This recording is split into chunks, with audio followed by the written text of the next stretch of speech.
Hey guys, my name is Grant Thompson, known around the internet as the King of Random. For the last 8 years, I've been very passionate about figuring out how the world works, and really taking time to figure out the mechanics of our society. Everything from pyrotechnics to napkin folding, and from welding to making bread.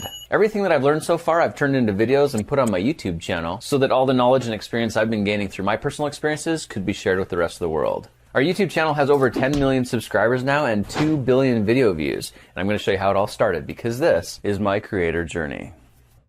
VidIQ. VidIQ. VidIQ.com. Here's the super fast version of my life story before YouTube.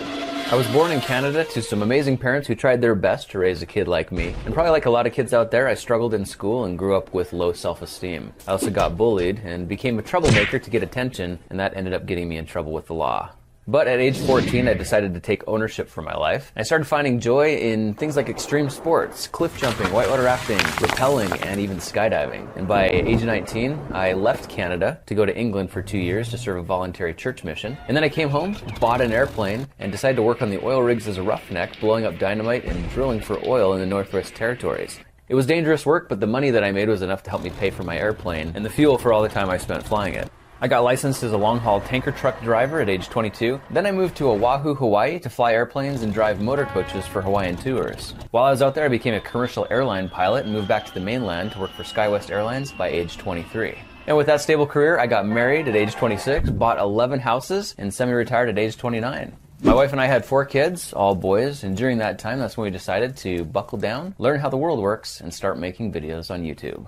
A lot of people ask me how the King of Random got started, and it was really back in 2009 when the economy was struggling. There were rumors of another Great Depression. I had a wife and kids to take care of, and I took that responsibility seriously. So I started on a personal journey to intimately understand how the important things in our society work, like light bulbs, electricity, filtered water. I wanted to know how they were produced, and I wanted to be able to make them at home if I needed to. So I spent the next year tinkering and experimenting with anything I could get for free off the classified ads. And in the process, I was making discoveries about things that were blowing my mind. I made an arc welder out of microwave parts. I built rocket motors from sugar. I played with high voltage electricity that I made from glass bottles and salt water. And what was really fun about that time is as I'd share these random experiments with friends, people began asking like, who is this guy? Why does he know these kinds of things? And quite often I'd share my newest passions with my brother, and he always seemed to have this friend hanging around, just listening in the background to all these random projects going on. And one day he just stepped up and said, dude, you're like the king of random. And that's pretty much where the name came from. I could feel that the things I was experimenting with were kind of peculiar, and people in general seemed unusually interested to know more. So that's when I decided to learn how to make videos and start sharing these ideas on YouTube.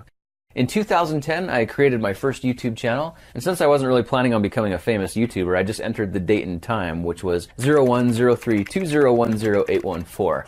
It was just this random number, but it gave me a place where I could upload stuff. And so I started using my handy cam to make fun little videos about how to start fires using water bottles or how to build rockets and random things like that because I thought it was cool to share. And it seems like the internet agreed because hundreds of thousands of people started watching them. Now, right about the end of 2011, that's when I started getting really serious. I thought I could probably make this a business because nobody else was making the kind of content I was sharing, and there seemed to be a need for it.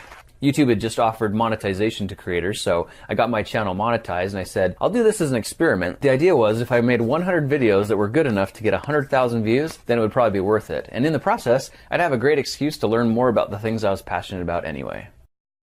Some people have asked how I know so much about so many different things, and the truth is, I really don't.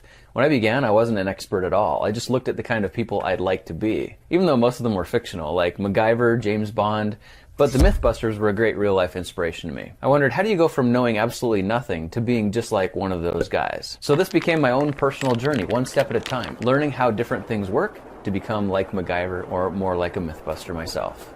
Sometimes I'm interested in welding and do a bunch of welding projects. Sometimes it's pyrotechnics. Sometimes I'll just be folding napkins because I was on a cruise and I thought that was cool. Or I could be making apple swans. It's just whatever I'm interested in. I typically spend a little bit of time in a few videos exploring those topics, and then once I was satisfied, move on to something else. Like most internet content creators, almost all day, every day is spent working on new videos, concepts, and ideas, to the point where it was almost an obsession. And I think this happens for a lot of creators. It got to the point where I felt like I was actually limiting my own personal progression so that I could keep making videos and content for the internet. It was a real battle because what I really want to do is just play and explore the world, but then nobody knows about it. But if I take the time to create videos, then I don't have as much time to play and tinker. So it's been this constant struggle to juggle the best of both worlds, but it's really been worth it because it stretched me and made me grow. The success of our YouTube channel has helped build me as a person. It's helped build my self-confidence. You know, back before I'd made any projects myself, I did feel a little insecure in this society because I didn't know how anything worked. And when you don't know something, you're kind of dependent on the system. But now things are completely different. I've learned so much and feel like I've broken through to the point where I could really be okay supporting my family, whether or not there's any kind of apocalyptic collapse. And not only that, but in the process, people have looked to me as an inspiration, and people are actually willing to try a few things for themselves because I've left a trail for them to follow.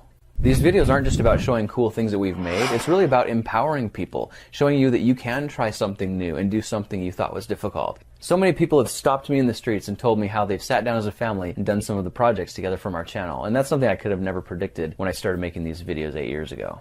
I think one of the hardest things for creators these days is experiencing massive success. When you make something that does really well and attracts an audience, that audience expects you to make more, which is really awesome, but it kind of ties you into this cycle where you have to constantly be making more. And if you're the one doing it, then it has to be you. It's your face, your mind, your projects, and it really is stressful, and it's a constant grind. And I think that's why we see so many creators today suffering from mental health issues and needing to take breaks. I was at that point myself 2 years ago, ready to quit YouTube for the third time when I read a book called The E-Myth, and that changed my life. I started building systems instead of building videos. I hired my first employees, started putting together training programs, and started to become more of a leader, and started treating the YouTube production more like a business as well, one that was going to stick around longer than I would.